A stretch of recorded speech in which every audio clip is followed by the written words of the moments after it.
पहला मेरे ख्याल से था गाइस इंटीग्रल e की पावर tan इनवर्स x। शुरू करते हैं, है ना। इंटीग्रल e की पावर tan इनवर्स x और इनटू कितना है 1 + x स्क्वायर और नीचे है 1 + x² dx। ऐसा कुछ इंटीग्रेशन लिखा हुआ है ना, पहला वाला। तो इसको थोड़ा सा देखते हैं कैसे कैसे क्या क्या कर सकते हैं। तो भाई सबसे पहली चीज तो मेरे दिमाग में यही आ रही है कि भाई tan इनवर्स x को कुछ रख लेते हैं पहले तो अच्छा। तो tan इनवर्स x को जैसे ही अगर हमने t रखा तो इसका मतलब हो गया कि भाई 1/1 + x² dx this must be dt। Okay sir, अगर ये dt हो गया दोस्त, अच्छा एक चीज सुनना, यहां से x tan t भी आएगा, x tan t भी आएगा। तो यानी यहां से हम लोग बोलेंगे क्या कि e की पावर tan इनवर्स x। तो e की पावर tan इनवर्स x मतलब e की पावर ऊपर हो जाएगा t, है ना। e की पावर क्या हो जाएगा ऊपर, tan इनवर्स x की जगह t, और नीचे जो dx/1 + x² है ये तो बन गया भैया dt। और बताइए बढ़िया सब, x को हम लोग यहां से लिखेंगे तो x कितना हो गया tan t, और फिर उसके बाद x² क्या बन गया tan² t। तो बात तो बनती हुई नजर आ रही है यार, e की पावर t, tan t अलग कर दो, और फर्स्ट एंड लास्ट से अगर देखोगे तो 1 + tan² t, 1 + tan² t कितना बन जाएगा आपका sec² t। तो आप सोचो खुद से कि अगर इसको तुमने ft माना है तो ये तो ही डैश है, यानी आंसर क्या आएगा भाई e की पावर t fx यानी कि tan t dt, sorry tan t + c। और हमें पता है कि t कितना है tan इनवर्स x, तो दिस इज e की पावर tan इनवर्स x, और tan t है x के बराबर, तो दिस प्लस c। एक तो ऐसा है। इसको हम चाहे तो दूसरी तरीके से भी हल कर सकते हैं। दूसरी तरीके से कैसे हल करेंगे दोस्त, देखना ध्यान से, है ना। ये मेथड 1 बोल दो आप। मेथड 2, मेथड 2 में मैं क्या कह रहा हूं कि आप इस 1 + x² के साथ इसको अलग कीजिए। तो जैसे ही आप 1 + x² के साथ अलग कीजिएगा तो e की पावर tan इनवर्स x ही रहेगा पहले में, क्योंकि नीचे भी तो 1 + x² है बॉस। ये जो 1 + x² है इस 1 + x² से कट जाएगा। अब यहां पे देखना, जो मिडिल वाला है वो बनेगा x इंटू e की पावर tan इनवर्स x, तो इसके भी अंदर आएगा, तो यानी कि e की पावर tan इनवर्स x, और नीचे आपका बचा खुचा रहेगा कितना 1 + x², है ना। कितना रहेगा 1 + x² and then is dx। तो बच्चों आप खुद ही सोचो कि अगर ये कितना है, ये fx है, तो इसका जब आप डेरिवेटिव लिखिएगा तो ये f' ही तो है ये f' ही तो है। तो यानी ये किस में बदल गया आपका fx + xf'। तो आंसर क्या होता था इसका x इंटू fx। तो बिल्कुल 2 सेकंड में हम इसको निकाल सकते हैं अगर हम सेकंड वाले प्रोफाइल से चलते हैं। तो the answer will become x into e की power tan inverse x। Is this clear for all? अगर लिख लिया हो तो डन कर दीजिएगा। चलो जी आगे बढ़ते हैं नेक्स्ट सवाल की तरफ। नेक्स्ट सवाल क्या कहता है भैया, e की पावर x एंड, है ना, इंटू 1 नहीं नहीं नेक्स्ट सवाल ये वाला है, e की power x into x² + 5x + 7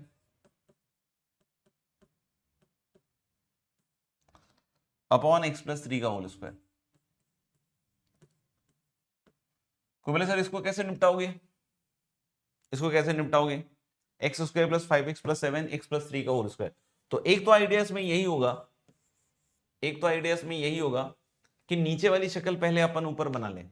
तो नीचे क्या है e की पावर x, और ये देखोगे ना तो ये है x² + 6x + 9, तो ऊपर है x² + 5x + 7, तो थोड़ा बहुत एडजस्टमेंट करेंगे, है ना। तो x² + 6x + 9 लिखा, तो ऊपर है x² + 5x + 7 और 6x लिखा है तो -x करो, और 9 लिखा है और यहाँ है 7 तो -2 करो। तब आप देखो इसको फिर से अगर देखोगे तो e की पावर x बाहर है, x² 6x - x 5x और 9 - 2 कितना बन जाएगा 7, और नीचे है आपका x + 3 का होल स्क्वायर। अच्छा अब सिंपल है, अब चाहो तो इसके साथ अलग कर लीजिए, तो इसके साथ अलग कीजिएगा तो ये है तो x + 3 का होल स्क्वायर ही ना गुरु, है ना। कितना है x + 3 का होल स्क्वायर, तो ये कट जाएगा तो e की पावर x dx माइनस। अब बोलोगे माइनस कहां से आ गया सर, तो इसके साथ आप अलग कर रहे हैं तो माइनस बाहर आ गया तो e की पावर x + 2 अपॉन x + 3 का होल स्क्वायर। अब क्या करना है सर, तो अब इसका इंटीग्रेशन तो डन है, ई की पावर एक्स। इसका क्या करना है भाई, तो ई की पावर एक्स, और इस x प्लस टू को जैसा हमने एक सवाल में करके दिखाया था सबसे पहले सवाल में, वैसे ही करो, x plus three minus one लिख लो। तो x प्लस टू को अगर x plus three minus one लिखकर अलग अलग करोगे तो पहले वाले में one upon x plus three, और ये माइनस के साथ कटेगा तो एक माइनस, और इधर आएगा x प्लस थ्री का होल स्क्वायर, है ना, ये बन जाएगा। और अब आप सोच सकते हो कि अगर इसको fx माने तो ये आपका डेरिवेटिव है, ये आपका डेरिवेटिव है। तो मेरे ख्याल से ये आप एडजस्ट कर सकते हो, एक तो ऐसे भी सोच सकते हो, दूसरा अगर सोचना है तो आप ऐसे सोच लो, है ना।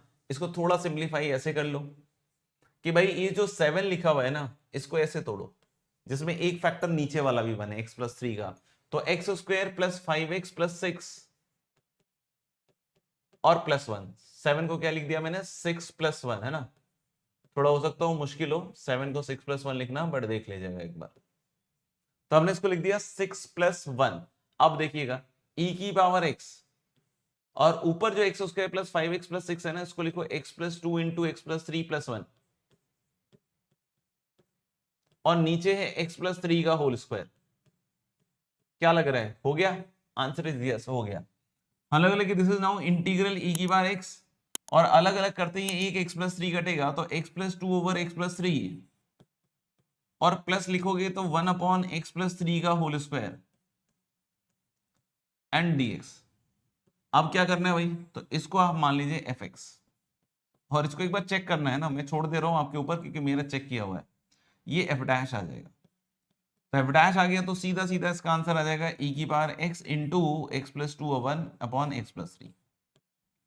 लिख लिया हो तो डन कर दीजिएगा, है ना, लिख लिया हो तो डन कर दीजिएगा, कुछ डाउट पूछना हो तो बता दीजिएगा।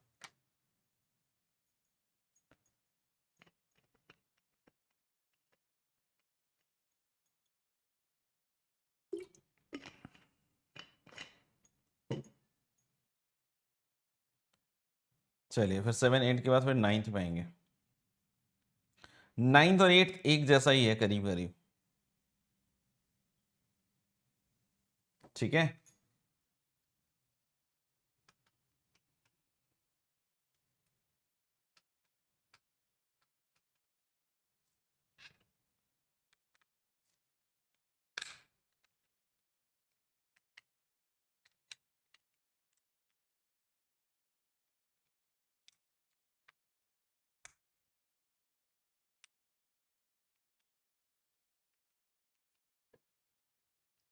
चलो आगे बढ़ते हैं। सेकेंड मतलब ये दोनों एक जैसा ही है, जैसे अब ये है एक्स स्क्वायर ई की power x upon x plus two का होल स्क्वायर, ये तो इसमें एक तो वही है कि आप फिर से वही लिख दीजिए ई की पावर एक्स, और एक्स स्क्वायर को नीचे वाला बना दीजिए x square plus four x plus four, और घटा दीजिए फिर फोर एक्स प्लस फोर, ऐसे, है ना, और नीचे लिख दीजिए एक्स प्लस टू का होल स्क्वायर। तब आप जैसे ही सोचिएगा इन तीनों के साथ साथ अलग करके, तो ई की power x, x plus two का स्क्वायर, एक्स प्लस टू का स्क्वायर कट जाएगा, और यहां से आएगा बच्चों माइनस फोर, है ना। इसके आगे छोड़ देता हूं मैं, ई की power x, x plus one upon x plus two का होल स्क्वायर। तो फिर से ऊपर आपको क्या लिखना है, वैसे ही लिखना है जैसा भी थोड़ी देर पहले किया था कि x plus to minus one कर दीजिए, और अलग अलग कीजिएगा, बिल्कुल मामला सेटल हो जाएगा, है ना, बिल्कुल सेटल हो जाएगा। दूसरा क्या कर सकते हैं सर, दूसरा इसमें फिर से वैसे ही कुछ घटाइए जिसमें एक नीचे वाला हो, तो मुझे लग रहा है कि x square minus four plus four कर दीजिए आप, और इधर हो गया आपका एक्स प्लस टू का होल स्क्वायर डीएक्स, यानी कि दिस इज इंटीग्रल ई की पावर एक्स, है ना, ई की पावर एक्स। और इसको अगर इसके साथ अलग करते हो तो इसके दो फैक्टर हैं, x minus two x plus two, तो एक एक्स प्लस टू वाला फैक्टर कटेगा नीचे से, और ये बनेगा x minus two over x plus two, और plus four upon x plus two का होल स्क्वायर। हो गया, क्या हो गया सर तो ये एफ है, ये एफ डैश है ना, तो सीधा इसका आंसर आ जाएगा e की power x into x minus two upon x plus two plus c. तो किसी ने नहीं लिखा हो तो फटाफट से लिख लीजिए, है ना। तो आगे बढ़ते हैं, अब दो और बच गए।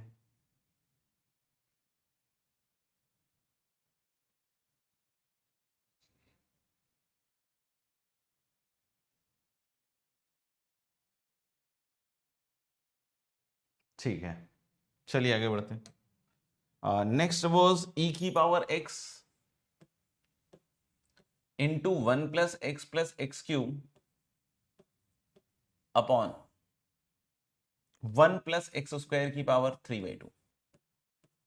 अब कोई बोले सर इसमें कैसे होगा, इसमें कैसे होगा, इसमें कैसे होगा? तो बहुत सिंपल है बच्चों, इन दोनों को साथ में इकट्ठा कर दो और अलग अलग कर लो। तो देखो इंटीग्रल ई की पावर एक्स, पहला 1 के साथ अलग हुआ तो 1/1 + x² की पावर 3/2, और इधर से एक x कॉमन होगा और अंदर 1 + x², और नीचे 1 + x² की पावर 3/2 dx।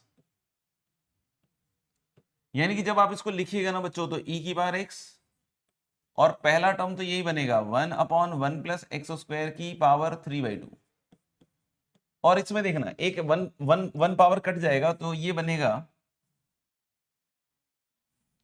है ना, ये बन जाएगा x/√(1 + x²) dx, ऐसा कुछ बनेगा, राइट। तो अब मैं क्या सोच रहा हूं ना कि इसको fx मान लेता हूं, इसको fx मान लेता हूं, किसको भाई, x/√(1 + x²।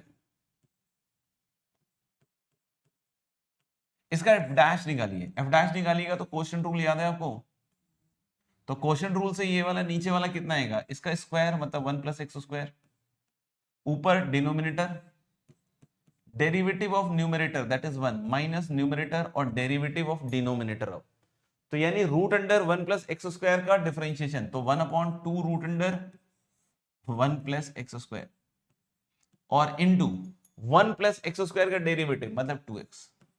तो ये देखिए 2 कट गया, एलसीएम लीजिए बच्चों, तो नीचे तो आपको दिखेगा 1 + x², और इसके एलसीएम में एक √1 + x² भी आएगा, और ऊपर कितना आएगा, रूट खत्म 1 + x² और -x²। तो क्या आपको दिख रहा है कि ये कटकटा के 1/1 + x² की पावर 3/2 ही आ रहा है, उसी का डेरिवेटिव बन रहा है। यानी आप बहुत सीन क्लियर है दोस्त कि इसको fx मानना है और ये f डैश है, मतलब आंसर कितना आएगा, e की power x into x upon √1 + x² + c। ठीक है भैया, देख लो एक बार सभी बच्चे।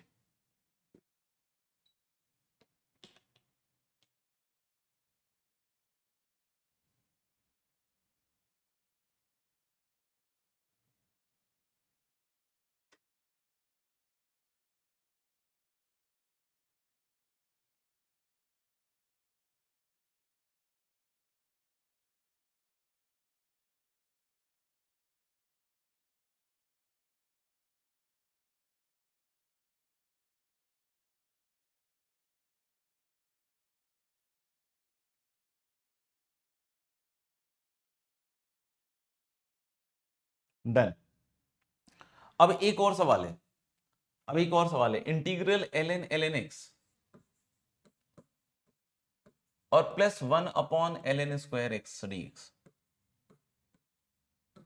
ये एक और सवाल है।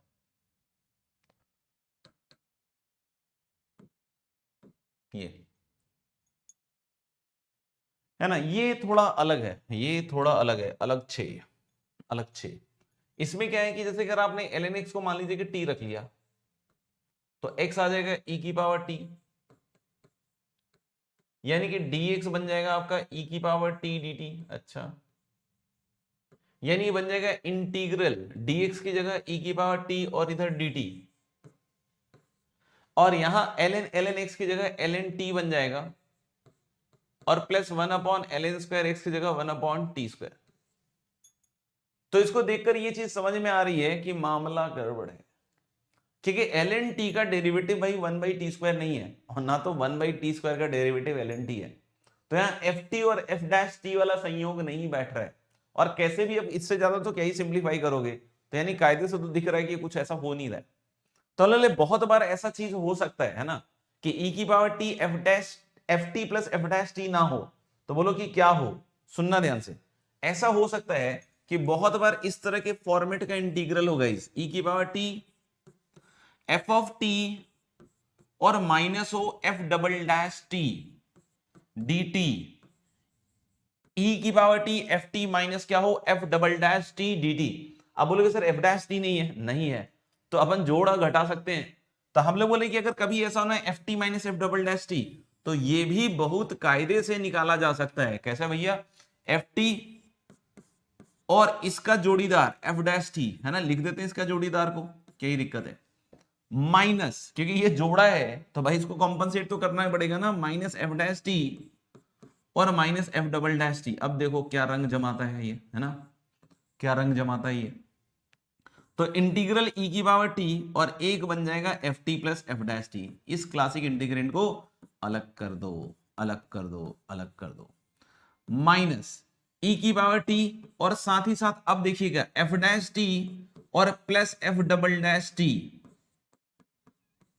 Plus F double dash t d T, है ना। ये देखो ये बढ़िया चीज बन गई।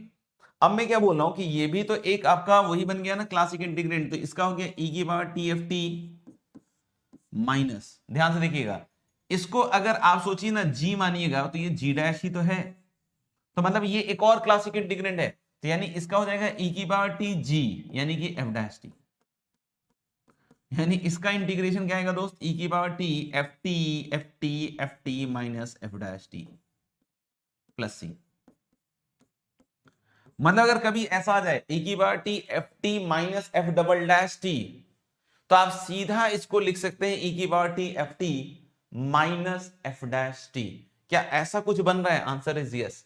आप एल एन टी को एफ टी मानो, मानो मानो मानो, F dash T 1/t, F double dash T minus 1/t², यानी minus f double dash T is 1/t²। तो बच्चों क्या आपको ऐसा समझ में आ रहा है कि ये भाई एफ टी है तो ये भी भैया minus of F double dash T है कि नहीं? तो यानी इसका आंसर क्या आएगा, इसका आंसर आएगा सीधा सीधा ई की पावर टी एफ टी मतलब एल एन टी और माइनस एफ डैश टी। तो अगर ये एफ टी है तो इसका डैश क्या होगा भाई 1/t प्लस सी, है ना। और इसको अब फिर से अगर कन्वर्ट करना चाहो तो ई की पावर टी इज एक्स आ गया, एल एन टी तो टी एल एन एक्स है तो l n x minus 1/ln x plus c. देख लो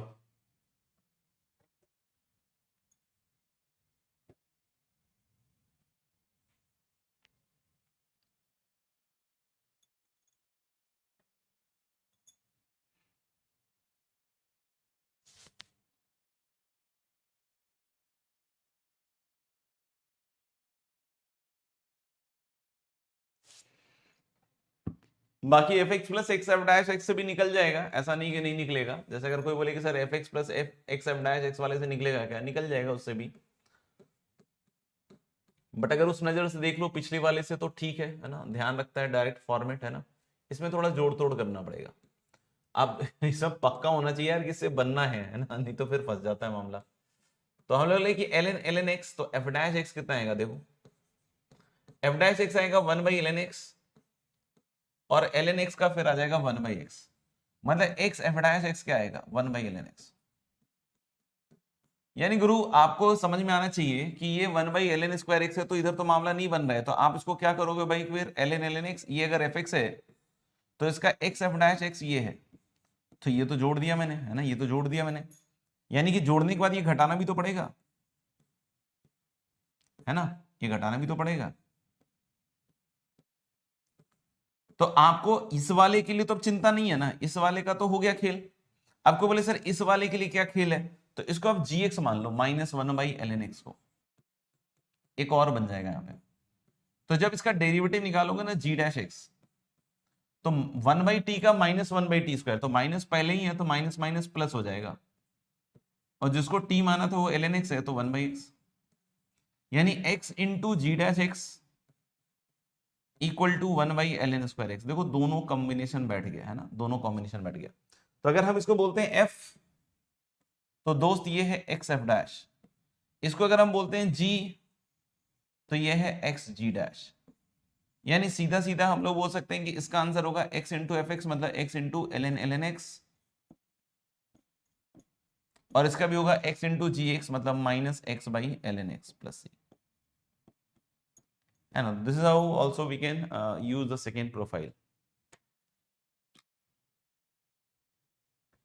मोरलेस ऐड और सब्ट्रैक्ट करना पड़ेगा, है ना, देखते हुए।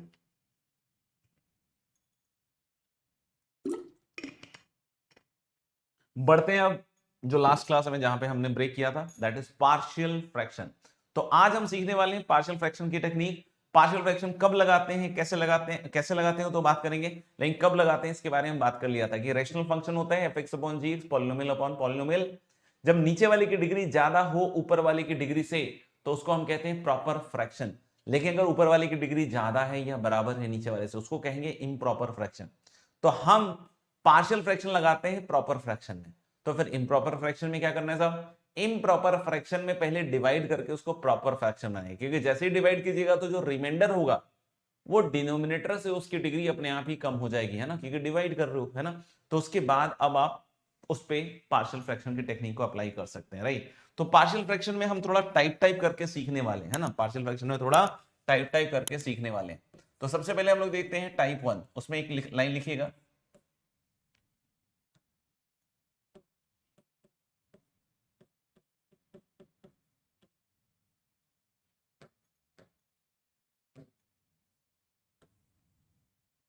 एक लाइन लिखिएगा पहला, टाइप 1 में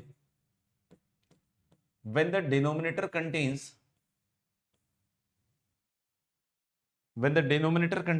non-repeated linear factors, when the denominator contains non-repeated linear factors,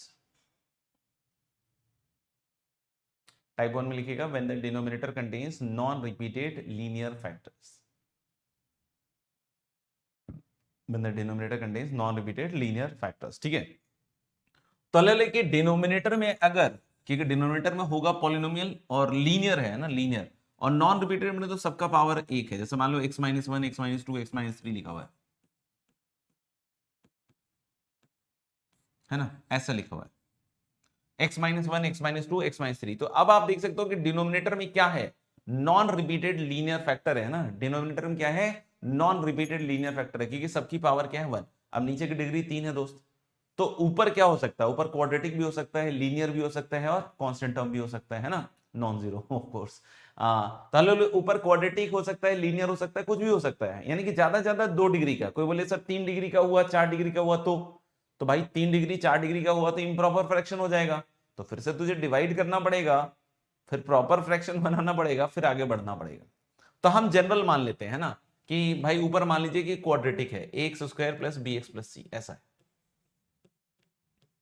quadratic है, x square plus B x plus c. अब कोई बोले सर ए जीरो था, कोई दिक्कत नहीं है, लीनियर में बदल जाएगा। कोई बोले ए बी दोनों जीरो था, कोई बात नहीं, कांस्टेंट रह जाएगा। कोई बोले सी भी जीरो हो गया, ए बी सी, तो भाई सब जीरो ही हो गया, तो बचेगा क्या, है ना। तो कुछ ना कुछ तो बचना चाहिए ना भाई। तो हम लोग बोल सकते हैं क्या कि दिस इज, है ना, a question of partial fraction, जिसमें आप देख सकते हो कि एक प्रॉपर फ्रैक्शन है, इम्प्रॉपर है तो फिर से बोल रहा हूं डिवाइड करना पड़ेगा, उसके अलावा कोई तरीका नहीं है। तो भाई टेक्निक ऑफ पार्शियल फ्रैक्शन क्या कहता है, भाई टेक्निक ऑफ पार्शियल फ्रैक्शन क्या कहता है कि अगर नॉन रिपीटेड लीनियर फैक्टर है, क्या है भाई, नॉन रिपीटेड लीनियर फैक्टर है, तो हर एक के साथ, हर एक के साथ, हर एक मतलब क्या, हर एक लीनियर फैक्टर के साथ एक सिंपल फ्रैक्शन एसोसिएट होगा, हर एक लीनियर फैक्टर के साथ एक सिंपल फ्रैक्शन एसोसिएट होगा। जैसे वो भी बोले कि सर इसके साथ क्या होगा, तो भाई इसके साथ होगा a अपॉन एक्स माइनस 1, है ना, a अलग वाला लिया है ना, कैपिटल लिया है। फिर ऐसे ही हम लोग बोल सकते हैं कि अब x माइनस 2 के साथ भी एक सिंपल फ्रैक्शन होगा लाइक दिस, और एक इस, अब c नहीं ले रहे हैं क्योंकि c ऑलरेडी फिर कंफ्यूजन हो जाएगा ना, एक इसके साथ। यानी जब कभी भी नॉन रिपीटेड लीनियर फ्रैक्शन है, नॉन रिपीटेड लीनियर फंक्शन है, तो हम लोग बोल सकते हैं क्या कि हर एक के कोरस्पॉन्डिंग एक सिंपल फ्रैक्शन एसोसिएट होगा like this, a upon x minus 1, b upon x minus 2, d upon x minus 3। तो हालांकि इन सब चीजों को मैं समझा सकता हूं कैसे आएगा कैसे नहीं आएगा, बट इसमें बहुत ज्यादा डीप में घुसना कोई फायदे की चीज नहीं है, लेकिन फिर भी मैं थोड़ा बहुत आपको आइडिया दे देता हूं कि क्या हो रहा है। सीन देखते हैं क्या हो रहा है। मैं बोल रहा हूं कि जो बार बार जो हमारा बिल्कुल एकदम खतरनाक वाला जो चीज चलता है ना, नीचे वाली शक्ल ऊपर बनाना, वही यहां पे भी हम ट्राई मारेंगे। जैसे हम बोलेंगे क्या कि भाई x square plus B x plus c जो है ना, ऊपर 2 डिग्री का है, तो हम इसको लिख सकते हैं इन टर्म्स ऑफ नीचे वाला। अब बोलोगे सर कैसे लिखोगे, तो लेके टू एट ए टाइम पकड़ लीजिए, है ना। टू एट ए टाइम कैसे पकड़िएगा कि भाई a इंटू जैसे x minus two x minus three, तो बोले ऐसे लिख सकते हैं, लिख सकते हैं, बिल्कुल लिख सकते हैं, प्लस b इंटू, है ना, b into x minus three x minus one, और d इंटू, है ना, x minus one x minus to, ऐसे। तो बोले पक्की बात है कि सर ऐसे लिखा जा सकता है, आंसर इज यस, लिखा जा सकता है। आप सोचो ना खुद से कि अगर ऊपर एक क्वाड्रेटिक है तो हम टू एट ए टाइम करके ऐसे लिखेंगे तो हमारे पास तीन अननोन है। कोई बोले सर ये स्मॉल एबीसी, अबे गधे ये तो नोन ही होगा ना यार, एबीसी तो अगर ये आपको दिया हुआ होगा तो ये तो एबीसी वैल्यू दिया होगा ना। अभी तो मैं बस आपको समझाने के लिए सब चीज समझा रहा हूं, अभी मेरा पर्पस इंटीग्रेशन करना नहीं है, अभी मेरा पर्पस है कि अगर ऐसा इंटीग्रेंड आए तो कैसे तोड़ना है। अभी मेरा पर्पस क्या है कि अगर ऐसा इंटीग्रेंड आए तो कैसे तोड़ना है, ये बताना आपका पर्पस है। तो केस वन में हम डील क्या कर रहे हैं, नॉन रिपीटेड लीनियर फैक्टर। अगर हम non repeated linear factor deal कर रहे हैं तो मैंने क्या बताया, हर एक लीनियर फैक्टर के कोरोस्पॉन्डिंग एक सिंपल फ्रैक्शन आएगा। कोई पूछे सर ये कैसे होता है, तो वो उसका जवाब दे रहा हूं मैं कि भाई अगर आप ऊपर एक क्वाड्रेटिक है तो आप इसको ऐसे लिख सकते हैं। बोलोगे क्यों लिख सकते हैं सर, सुनना, यहाँ पे अननोन सिर्फ एबीडी है, तो मुझे एबी डिविलियर्स की वैल्यू, सॉरी एबीडी की वैल्यू निकालनी है बस। तो अब आप देखो कि स्मॉल एबीसी आपका नोन है, तो आप कोफिशिएंट्स इक्वेट करना चालू कर दो एक्स स्क्वायर का। जैसे एक्स स्क्वायर का कोफिशिएंट क्या आएगा, ए बी डी। जो बच्चे हैं थोड़े से ध्यान से देख लीजिए, है ना, जिनको नहीं समझ में आया मल्टीप्लाई कर लो यार, और तो क्या बोलूं, टाइम निकालना घर पे कभी समय निकालना। तो a x square b x square d x square, तो एक इक्वेशन बन गई ना, a plus b plus d equal to small a. Small a पता है आपको। ऐसे ही आप जब कोफिशिएंट ऑफ एक्स निकालोगे इधर और इधर इक्वेट करोगे तो एक और इक्वेशन ए बी डी की बनेगी, और जब कांस्टेंट टर्म करोगे तो एक और बनेगी। तो क्या हम सभी इस बात से सहमत हैं कि तीन इक्वेशन तीन वेरिएबल होगा, सॉल्व हो जाएगा, सॉल्व होके एबीडी की वैल्यू आ जाएगी। यानी आपको बस मैं इस बात का विश्वास दिला रहा हूं कि इस तरीके से तोड़ा जा सकता है। क्यों, क्योंकि जैसे ही अगर ये हो गया तो अब सोचो मैंने अगर डिवाइड किया इससे x minus one x minus two x minus three से, और सोचो मैंने सबको फिर अलग अलग कर लिया, इससे डिवाइड करके, इससे डिवाइड किया और अलग अलग कर लिया, तो क्या आपको नहीं फील आया, आपको नहीं फील आया, आपको क्या फील नहीं आया कि जैसे ही मैं इसको अब अलग अलग करूंगा तो x minus two x minus three कटेगा, a upon x minus one होगा, फिर x minus three x minus one कटेगा, है ना, b upon x minus to आएगा, बिल्कुल ऐसे ही। और ऐसे ही लास्ट वाला d अपॉन क्या आएगा, x माइनस थ्री, है ना, d upon x minus three. लेकिन मैं क्या कह रहा हूं कि देखो इसके बाद सबसे इंपॉर्टेंट चीज वही है कि एबीडी की वैल्यू निकालना, there is no other way, there is no other work, है ना, एबीडी की वैल्यू निकालना। तो एबीडी की वैल्यू निकालने के लिए फिर से सुनना ध्यान से, मैं जो बोल रहा हूं, है ना, ये मैंने आपको समझाने के लिए सारा कहानी बतलाया कि ये ऐसे कैसे आया, है ना, इस पे बतलाया। अब मेरे को अगर सपोज कर लो कि कभी भी इसके बाद एबीडी की वैल्यू निकालनी है, तो आप समझना इस चीज को कि हम दोनों साइड एलसीएम ले लेंगे। तो दोनों साइड एलसीएम लेंगे बेटा, तो यही तो बन जाएगा ना जो अभी बनाया था मैंने, यही तो बनेगा। जैसे ही आपने एलसीएम लिया तो यही तो बनेगा, आप सोचो, क्योंकि एलसीएम लेते हैं x minus one x minus two x minus three उड़न दिस, और ऊपर ये बन जाएगा।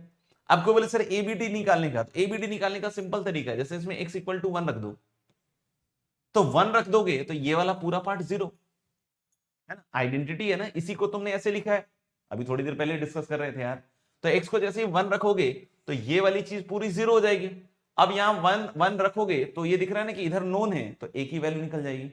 ऐसे ही जब एक्स को टू रखोगे तो टू रखोगे तो ये दोनों जीरो हो जाएंगे और बी निकल जाएगा, और ऐसे ही थ्री रखोगे तो ये दोनों जीरो हो जाएगा, सॉरी ये दोनों जीरो हो जाएगा और डी की वैल्यू निकल जाएगी। तो आप आसानी से ए बी डी की वैल्यू को कैलकुलेट कर सकते हैं। तो this was your type one. Clear है तो एक बार लिख दीजिए।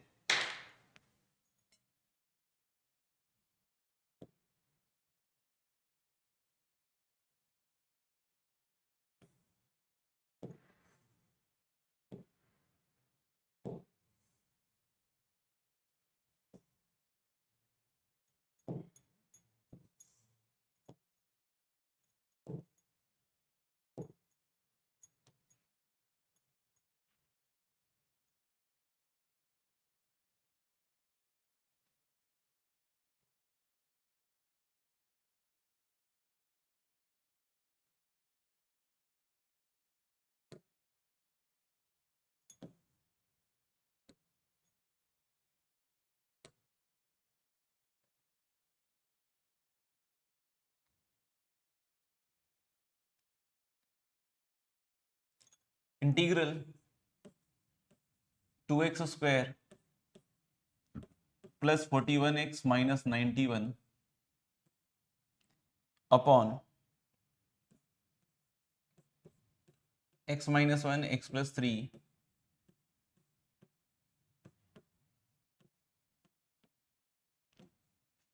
2x square plus 41x minus 91 upon x minus 1 x plus 3 x minus 4 dx।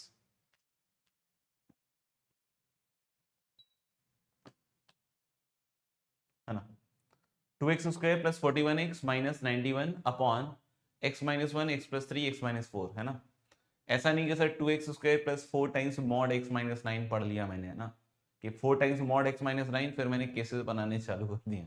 और 4 टाइम्स मॉड x माइनस 9 नहीं है दोस्त, दैट इज 41x माइनस 91। करके देखिए एक बार फिर बताइए।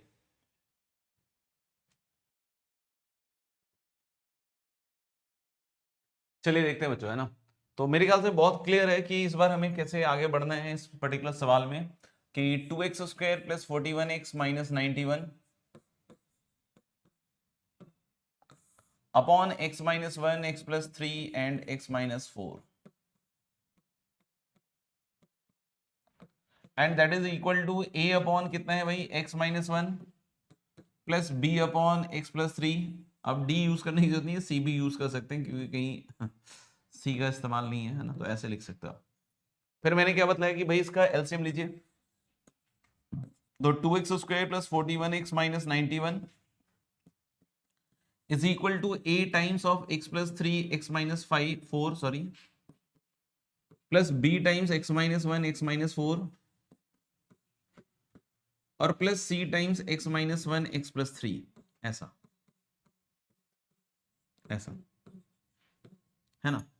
अब कोई बोले सर a कैसे निकलेगा, तो मैं बोल रहा हूँ कि इसमें सिंपल है ना यार, x की वैल्यू रख दो कुछ, जैसे 1 रख दो, तो 1 रखते ही ये x माइनस 1 और ये x माइनस 1 का फैक्टर 0 हो गया, तो यानी 1 रखते ही इधर कितना है 2 plus 41 43 minus 91 and a into कितना है 3 प्लस 1 इंटू 4 इंटू माइनस 3। अब ये मुझे लग रहा है कि आ गया माइनस 48 और a इंटू आ रहा है माइनस 12, तो a की वैल्यू आ गई ना दोस्त, a की वैल्यू क्या आ गई सर 4, a की वैल्यू क्या आ गई 4। ऐसे ही मैंने बोला कि भाई sir put x equal to -3, तो -3 जब आप रखने जाओगे तो आपको समझ में आ रहा है कि ये वाला टर्म 0 हो जाएगा और ये वाला टर्म भी 0 हो जाएगा। यहां देखो x प्लस 3 है, यहां भी देखो x प्लस 3 है, तो -3 रखते ही है 9 दूनी 18 माइनस 123 माइनस 91 इधर ये आ रहा है, और इधर देखो b इंटू -4 इंटू -7 आ रहा है। अच्छा अब यहां देखो ये आएगा, मुझे लग रहा है 115 नहीं 105 106 196 माइनस 196 और ये b इंटू आ रहा है 28, है ना। तो मुझे लग रहा है कि b की वैल्यू आ रही है -7। एक बार आप लोग भी चेक कर लेना है ना यार, b की वैल्यू -7। अब c की वैल्यू निकालने के लिए क्या रखे सर, तो x को 4 रख दीजिए। x को जैसे ही 4 रखोगे तो 4 चौके 16 दूनी 32, तो 164 और -91 और c इंटू 4 में से गया 3 और 4 3 7, है ना। तो मुझे लग रहा है यार कि 6 4 4 2 6 196 minus 91 equal to c into 21, है ना, और यहाँ 6 105। तो मुझे लग रहा है यार कि c की वैल्यू जो है ना 5 आ रही है, c की वैल्यू 5 आ रही है। तो अगर c की वैल्यू अगर 5 आ रही है तो बिल्कुल सही मैच कर गया, मेरा भी है बिल्कुल सही है। तो यानी कि this is going to be 4 upon, है ना, 4 upon x minus 1 -7 upon x plus 3 और +5 अपॉन x माइनस 4। ये बिल्कुल सिंपली ब्रेक हो गया।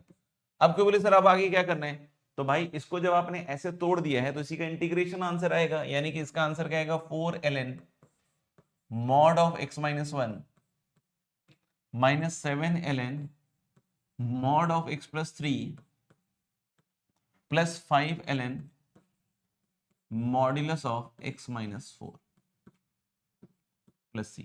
चेक कर लो, लिख लिया हो तो डन कर देना, है ना, कहीं कुछ एरर हो त्रुटि हो तो बता दीजिएगा।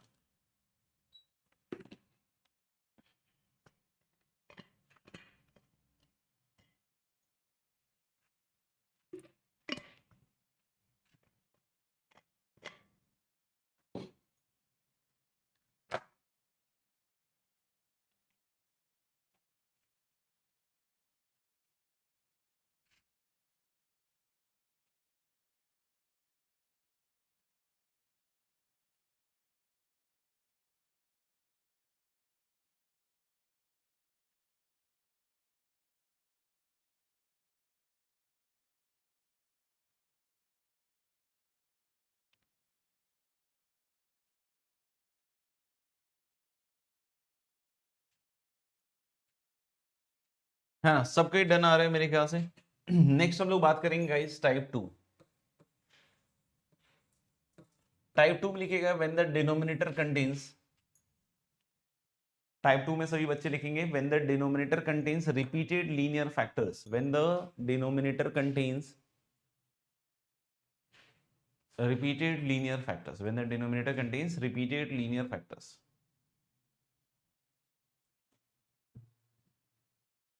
when the denominator contains repeated linear factor, यानी कि अगर डिनोमिनेटर में कभी भी रिपीटेड लीनियर फैक्टर हो, मान लो कि इस तरह का हो, फिर से वो सारी बातें अपनी जगह बिल्कुल सही है कि जब भी ऐसा हो कि इम्प्रॉपर हो तो डिवाइड कीजिए वगैरह वगैरह सारी बातें,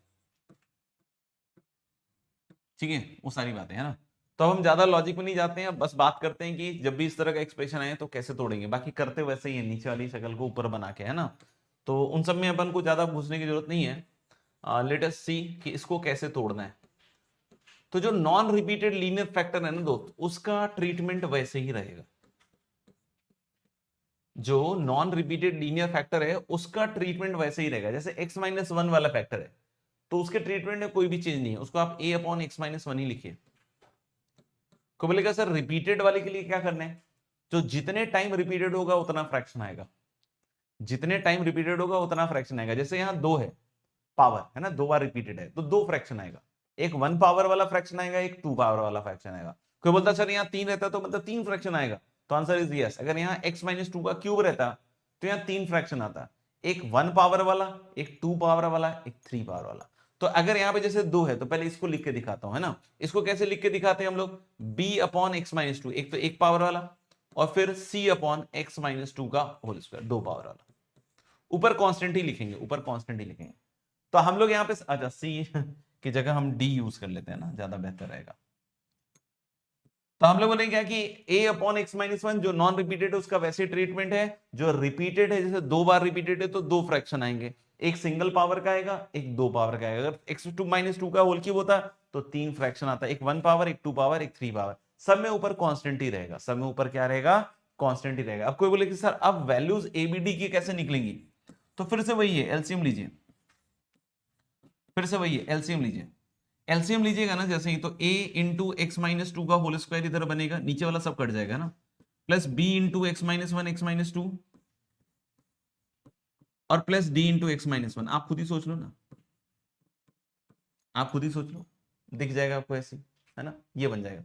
आपको बोलिए अब सर, तो देखो 2 वैल्यूज तो अभी भी रख सकते हैं, जैसे 1 रखा तो ये साफ, तो कैपिटल ए आ जाएगा, है ना, कैपिटल ए आ जाएगा क्योंकि एबीसी नोन है ना। को बोले से 2 रख देते हैं तो 2 रख देंगे तो ये दोनों साफ, डी आ जाएगा। लेकिन बी अभी भी अटक गया, तो ए निकल गया, डी निकल गया। x=1 रखा, ये खत्म, ए निकल गया।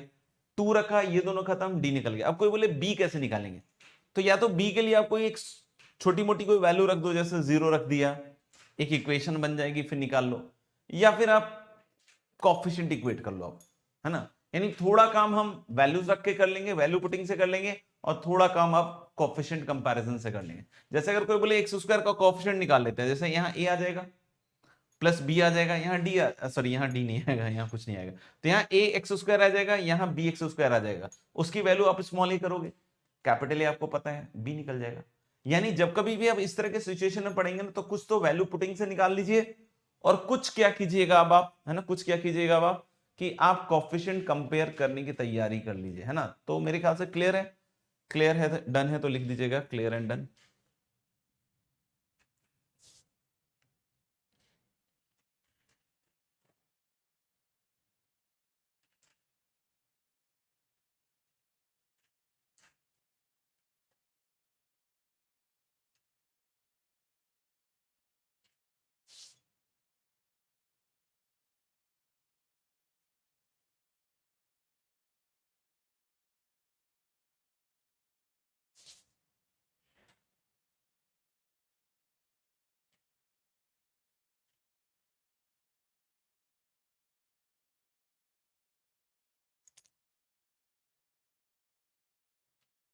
ठीक है, ओके देन आगे बढ़ते हैं।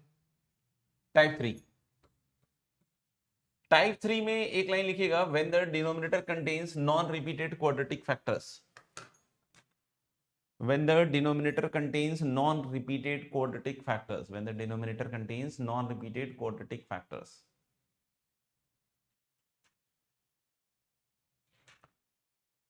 When the denominator contains non-repeated quadratic factors. तो अगर कोई कहता है कि sir denominator contains non repeated quadratic factors, जैसे कि मान लीजिए ऐसा लिखा हुआ है ना, इसमें भी बिल्कुल अपन सिंपल रखेंगे जो भी चीजें हैं, और नीचे मान लो लिखा हुआ है x minus one into x square minus 4x plus 5, यानी कि नॉन रिपीटेड क्वाड्रेटिक फैक्टर। कोई बोले सर उसके साथ लीनियर भी हो सकता है क्या? हाँ हो सकता है। रिपीटेड लीनियर हो सकता है क्या? वो भी हो सकता है, कोई दिक्कत नहीं है। तो अगर लीनियर हो, रिपीटेड लीनियर हो, तो उसका ट्रीटमेंट वैसे ही चलेगा जैसे बतला दिया आप, है ना, जैसे बतला दिया वैसे ही चलेगा। को बोले सर अब क्या कैसे तोड़ेंगे? तो बेटा अब देखो ऐसे तोड़ना है आपको इसको x square plus B x plus C upon x minus one into this.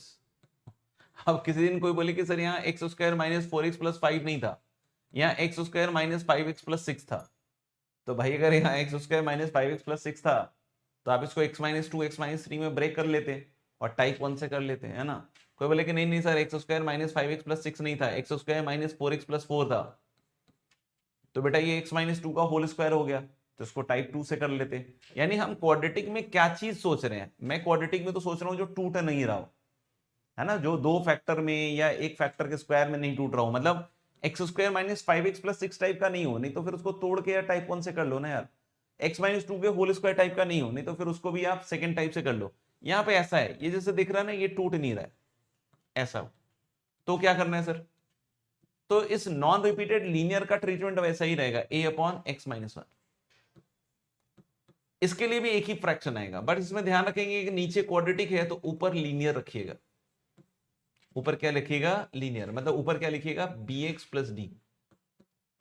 This is how you are going to break this, है ना। कैसे लिखिएगा?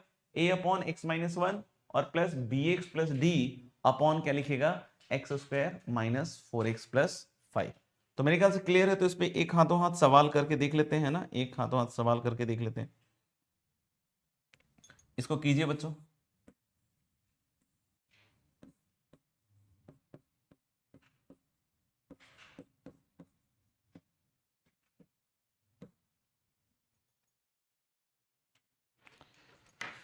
है ना, इसको करिए।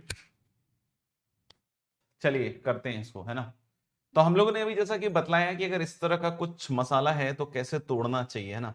तो इस तरह के मसालों में देखिए x upon x minus one ही है एक फैक्टर तो और एक्स स्क्वायर प्लस 4 है, तो मतलब इसको तोड़ना पड़ेगा आपको a upon x minus one. और ये अभी भी क्वाड्रेटिक है ना, ऐसा नहीं सोचिएगा कि यार दो टर्म है तो लीनियर हो गया, टर्म से नहीं होता, डिग्री से। तो ऐसा बन जाएगा, यानी कि इसके बाद हम लोग x equal to a into x minus one, sorry a into x square plus 4 और plus bx plus c into x minus one लिखेंगे। तो मैं क्या कह रहा हूं कि एक बार तो वैल्यूज पुटिंग करके अब चलते हैं ना। तो x इक्वल टू 1 रख लीजिए। तो जब आप x इक्वल टू 1 रखिएगा तो इधर की साइड 1 हो जाएगा और इक्वल टू a इंटू 5 आ जाएगा, और ये वाला साइड तो x माइनस वन 0 हो जाएगा। तो a की वैल्यू कितनी आ जाएगी? 1 अपॉन 5। आपको बोले सर बाकी वैल्यू तो नहीं निकलेंगी, कोई बात नहीं, हम coefficient of x square equate कर रहे हैं। आप भी साथ दीजिए।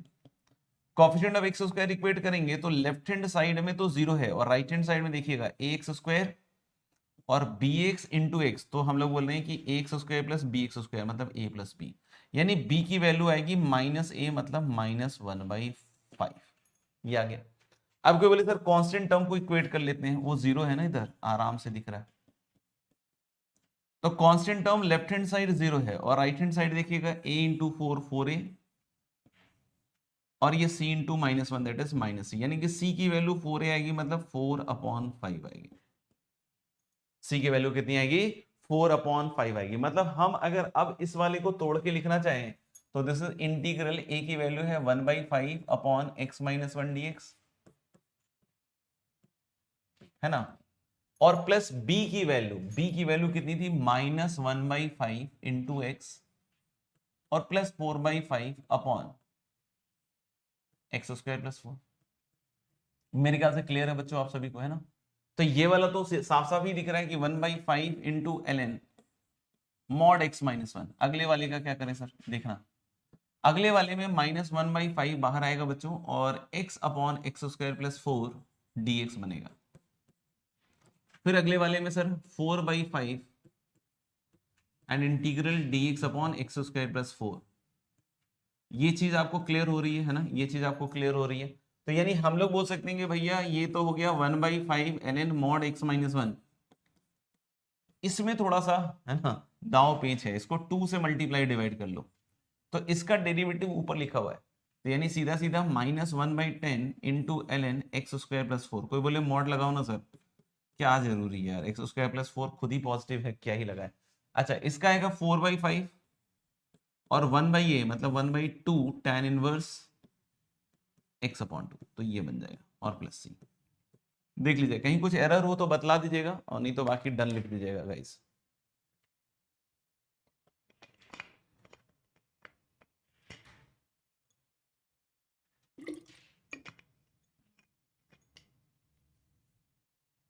कुछ बच्चों के आंसर्स गलत हैं, कुछ बच्चों के आंसर में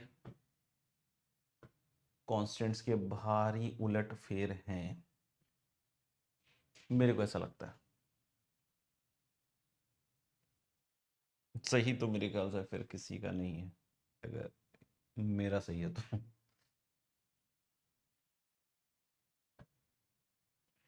लिख लिया हो तो डन कर दीजिएगा, है ना।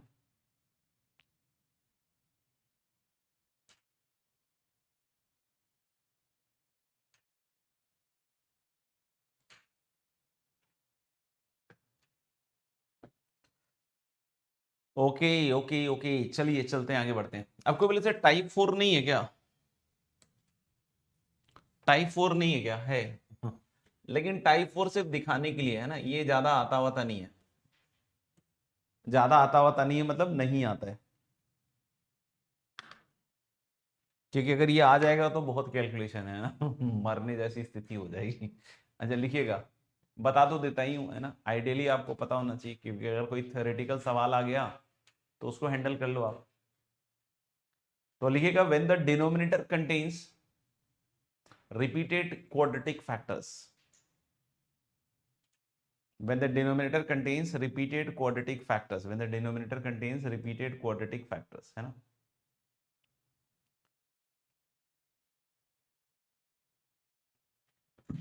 when the denominator contains repeated quadratic factors, एक बस ऐसे ही लिख देते हैं ना।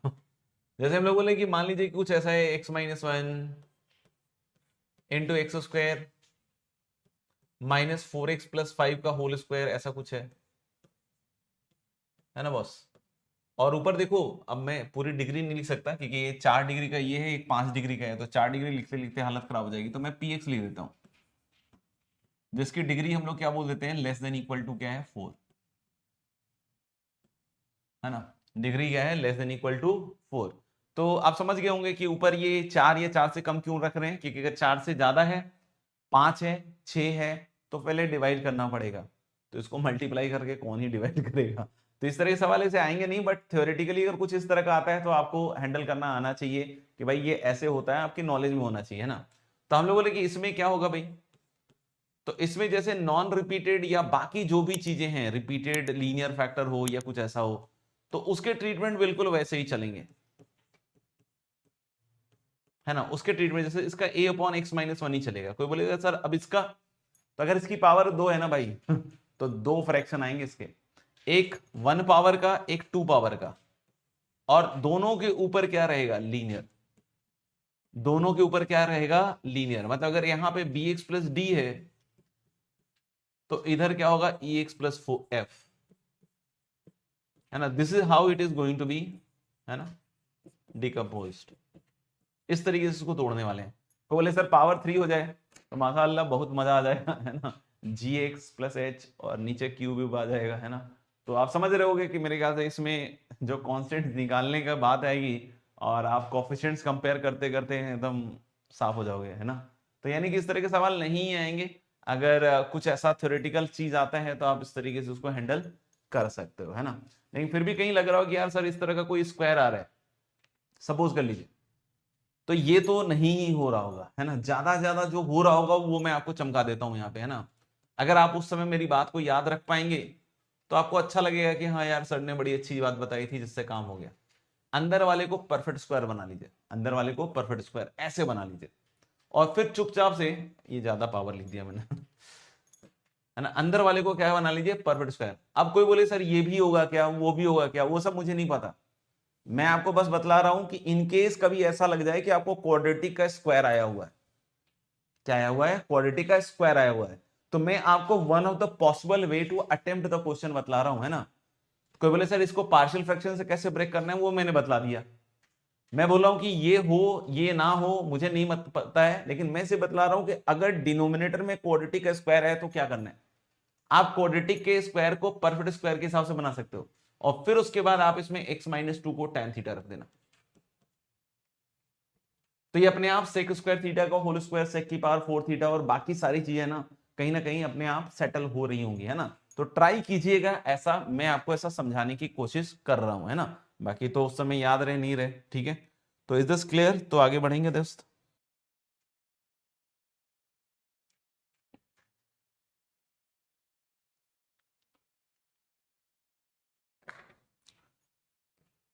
चलिए, तो मेरे ख्याल से आप बच्चों ने लिख तो लिया ही होगा, है ना। मान लीजिए कभी इस तरह का सवाल आ गया है, इंटीग्रल dx अपॉन x³ + 1 और dx अपॉन x³ - 1। बच्चों दोनों एक ही तरह का सवाल है, इसलिए मैं दोनों सवाल को करने वाला नहीं हूं, और आप भी ना ही कीजिए, है ना। इस पहले वाले को करके देख लीजिए, integral dx upon x³ + 1, just try this. अभी और भी सवाल हैं इसमें, करते हैं।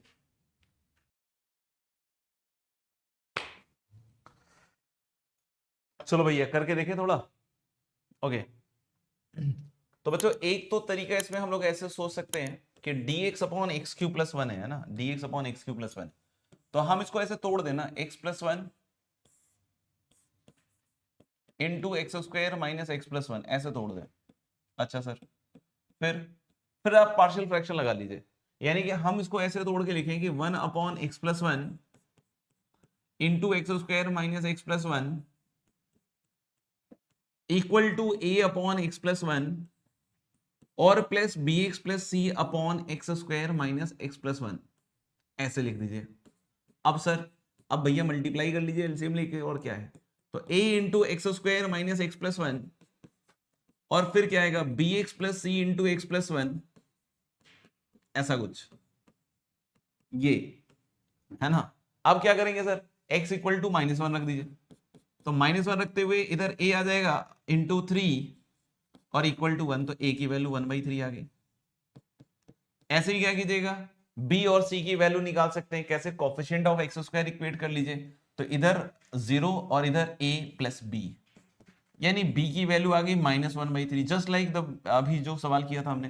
कांस्टेंट टर्म इधर 1 है और इधर कितना है भैया, a और प्लस c, तो c की वैल्यू आ जाएगी 2/3। अब क्या करेंगे सर, अब कुछ नहीं, सिंपल है, a की वैल्यू 1/3 रख दीजिए, b -1/3, c 2/3। अब ये देखिए, ये क्वाड्रेटिक ऊपर लीनियर, अभी कुछ दिनों पहले बतलाया था कि लीनियर अपॉन क्वाड्रेटिक को कैसे हैंडल करते हैं, कैसे हैंडल करते हैं लीनियर अपॉन क्वाड्रेटिक को, कि नीचे वाले का derivative l times plus m करते हैं, याद है कि नीचे वाले का डेरिवेटिव l टाइम्स और प्लस m करके फिर हम उसको अलग अलग करके सॉल्व करते हैं। तो मेरे ख्याल से आप ये कर लीजिएगा, है ना। तो ये तो हो गया आपका मेथड 1। कोई पूछे मेथड 2 भी है क्या सर, हाँ, मेथड 2 थोड़ा ध्यान सुनिएगा। x³ + 1 का, है ना, x³ + 1 का डेरिवेटिव है, वैसे तो 3x² है, बट 3 को थोड़ा भूल जाओ, है ना। तो हम सोच लेते हैं x³ + 1 का डेरिवेटिव, है ना, x² टाइप की चीज होगी, लेकिन ऊपर तो 1 है ना, ऊपर 1 है, तो मैं इसको ऐसे लिख देता हूं, x² माइनस ऑफ x² - 1, ऐसे ऐसे लिख देता हूं। तब बोलोगे इससे क्या होगा, इससे पार्शियल फ्रैक्शन लगाने का जो समय था वो बच जाएगा अब आपका, है ना। तो कभी कभी कॉमन सेंस यूज ज्यादा करने की कोशिश कीजिए, है ना, क्योंकि पार्शियल फ्रैक्शन लगाने के बाद समय तो लगेगा यार। तो अब जैसे हम इसको अलग अलग करेंगे ना, तो पहला इंटीग्रल बनेगा x² अपॉन x³ + 1, ये हो गया, 3 से मल्टीप्लाई डिवाइड कर लीजिए दोस्त, खेल खत्म हो चुका है इसका। फिर माइनस इंटीग्रेशन में इसका एक फैक्टर होता है x + 1 और दूसरा फैक्टर होता है x² - x + 1। अब बोलोगे सर x + 1 दिख नहीं रहा है, दिखेगा कैसे दोस्त, ऊपर वाले से कट गया, x² - 1 में भी तो दो फैक्टर है ना, x - 1 x + 1, तो यहां कट गया तो x - 1 बचा। आप देख लो बिल्कुल सेट हो गया मामला, है ना, एक ही बार में। कि ये t है तो ऊपर dt है तो dt upon t is ln t, हो गया ये खेल खत्म। इसका क्या करें सर, फिर से वही लीनियर अपॉन क्वाड्रेटिक, अभी जो भाषणबाजी कर रहे थे क्या कि इसको कैसे लिखना है, नीचे वाले के डेरिवेटिव में, तो 2x माइनस वन है नीचे वाले का डेरिवेटिव, तो बताया था 2x माइनस वन है तो सीधा हाफ से मल्टीप्लाई कीजिए, क्यों, कोएफिशिएंट ऑफ x सेट कीजिए ना पहले, तो हो गया सेट। माइनस हाफ है तो कांस्टेंट माइनस वन है तो माइनस हाफ कर दीजिए। अब क्या करेंगे सर, अब कुछ नहीं, अलग अलग करेंगे। पहले वाले में 2x minus one upon this, तो नीचे वाले को t ऊपर dt, खेल खत्म। अगला वाला dx अपॉन क्वाड्रेटिक, क्वाड्रेटिक को कैसे हैंडल करते हैं, परफेक्ट स्क्वायर बनाकर, क्या हो जाएगा इसके आगे बच्चों,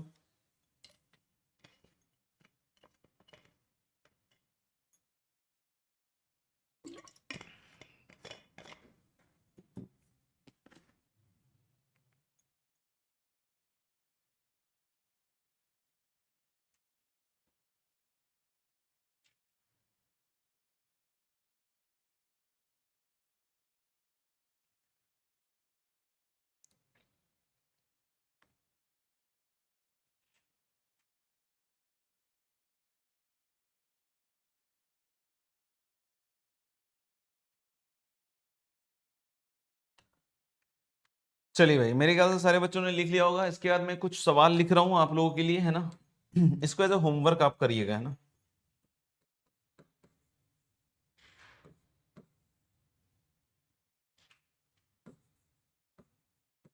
फिर मैं इसको अगली क्लास में आपके लिए डिस्कस करेंगे।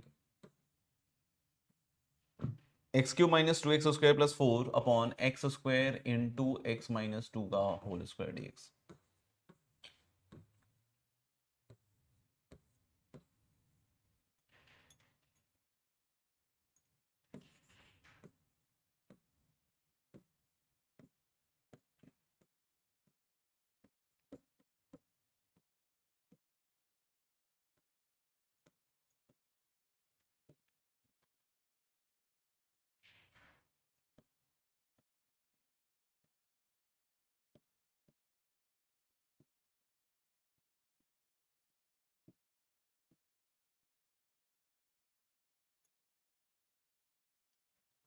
इन तीनों सवालों को जरूर लिख लीजिएगा,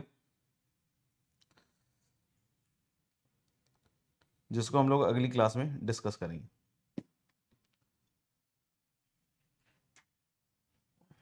डन है सबका, लिख लिया सबने,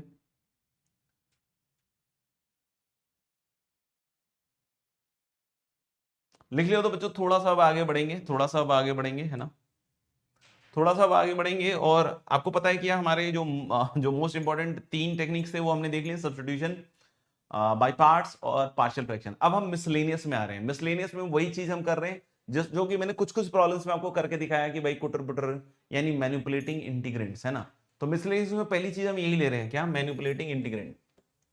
मतलब आपको समझा ही दिया है कि कुछ पार्ट को एफ एक्स और कुछ पार्ट को एफ डैश एक्स ऐसे बनाना पड़ता है, ठीक है। तो इस पे कुछ क्वेश्चंस करने वाले हैं हम आज, मैनिपुलेटिंग इंटीग्रेंट्स,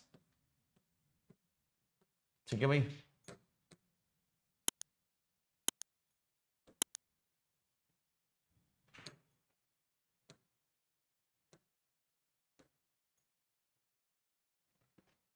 तो चलिए कुछ क्वेश्चन करके देखते हैं। पहला है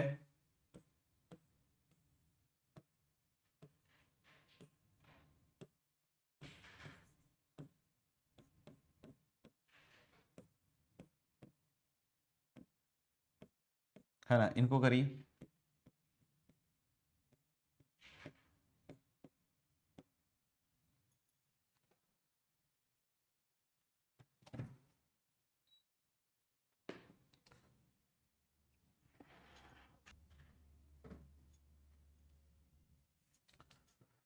देखो पहला वाला तो बिल्कुल आसानी से डन है ना, क्योंकि आप चाहो तो इसमें यार x की पावर n को बाहर निकाल लीजिए।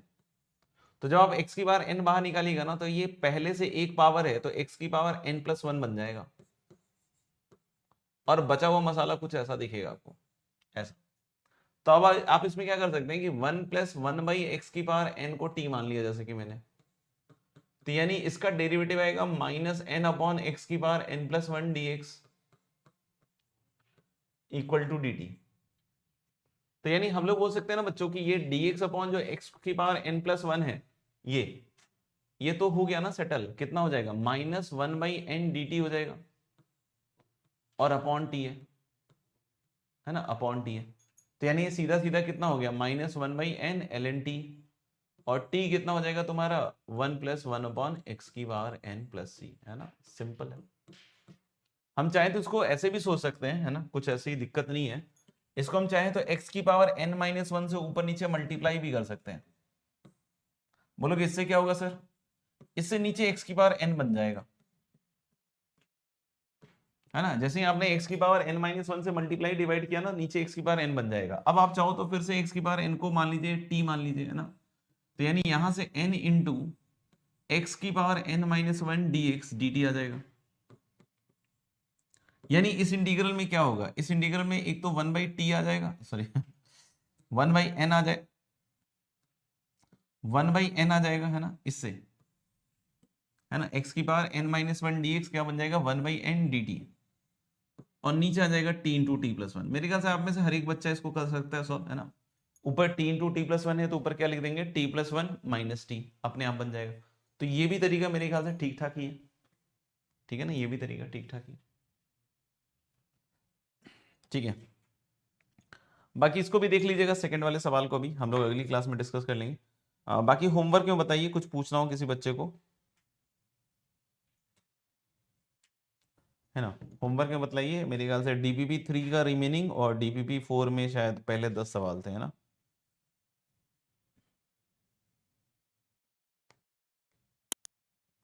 डीपीपी 3 का रिमेनिंग और डीपीपी 4 में पहले 10 सवाल में कोई पूछना हो तो बताइए, डाउट होमवर्क में आ जाइए।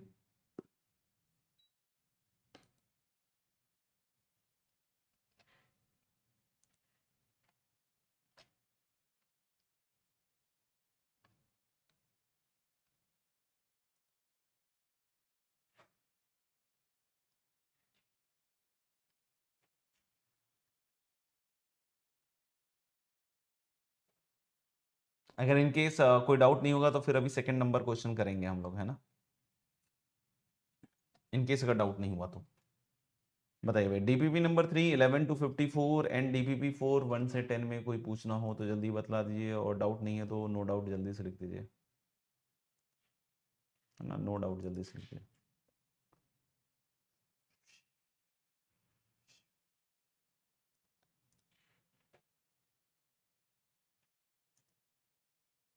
दो बच्चों का तो नो डाउट आ गया, और किसी का भी डाउट है तो जल्दी बतला दो, नहीं तो नो डाउट लिख दो।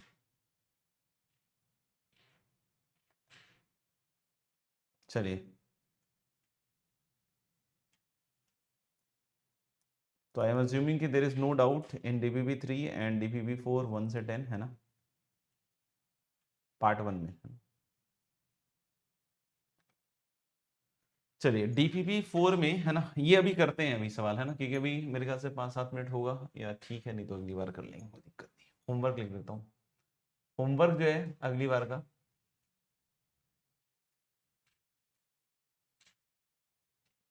डीपीपी 4 में 11 to 14, इसका पार्ट 1 कंप्लीट हो जाएगा इसमें, है ना, 11 to 14, ठीक है। और अपन एक शीट में कुछ कर लेते हैं ना,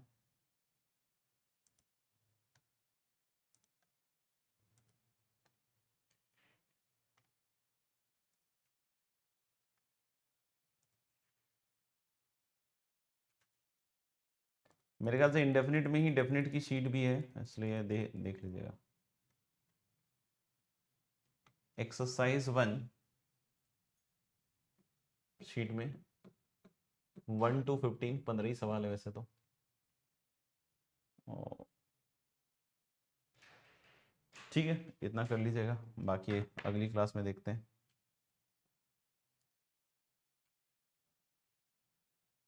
ठीक है, तो आज के लिए इतना ही रहने देते हैं, बाकी जो सवाल हैं आप कर लीजिएगा बच्चों, है ना, आप कर लीजिएगा, फिर अगली क्लास में डिस्कस करेंगे।